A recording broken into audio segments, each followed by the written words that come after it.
We are staying in Florida.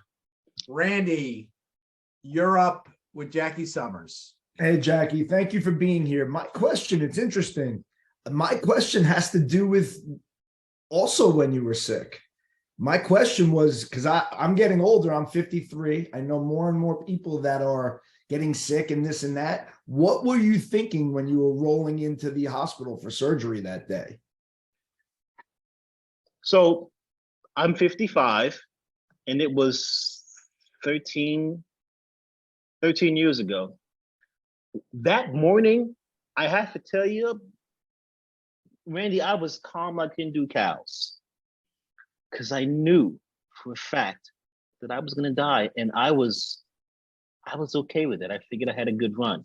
What's funny, what's interesting is not what I was thinking before I went into surgery. What's funny is what happened after I came out. I go into surgery. I'm completely zen about this idea. I know that I'm not going to wake up.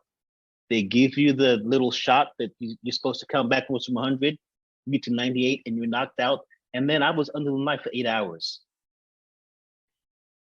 Randy, my first memory after coming out of surgery was them reeling me down the hallway on a gurney, and I'm singing Material Girl at the top of my lungs. Living and I'm a terror. True story. We get into the recovery room, and my nurse says, "How do you feel?" And I went, "Like a virgin." Yeah!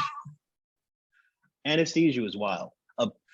My nurse said to me, "Do you know your name?" I looked at her and I said, "I'm Lady Gaga." She says, "Sir, do you know who you are?" I mean, they're asking these questions because they're trying to see if you've come out enough from under the anesthesia to speak to your doctor. She says, "Sir, do you know who you are?" I go, "I realize I am not Lady Gaga. I'm Madonna." She says, "Do you have any weakness?" Randy, this is a question they ask you after spinal surgery because they don't know if you have permanent nerve damage. I didn't have any feeling beneath my rib cage. I couldn't wiggle my toes. I couldn't feel my feet. If I'd farted, I wouldn't have even known. I looked at her and I said, "Chocolate, whiskey, and raven-haired women."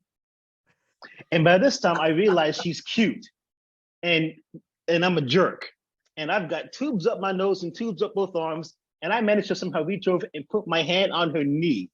And I say, "It's important for me that you understand that just because I came out of surgery singing Material Girl, King with Madonna, does not mean I don't like women."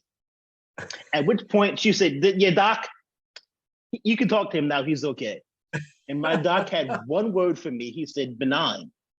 And the next morning I was standing, and I think they were all very, very surprised. So I sort of feel like it's important to stay in that moment, whatever the moment is. And sometimes the moment sucks, but it's all you got. So if I think about it, I'm very much still in those moments, very easy to go back because when they happened, I was very present to them. I think the key is no matter what happens, pleasant or unpleasant, you have to be present. You have to be pleasant or unpleasant. You must be present to what's going on. Otherwise you miss it. Just be present to it. That's all. Superb. Thank you, Jackie. Thanks for being here.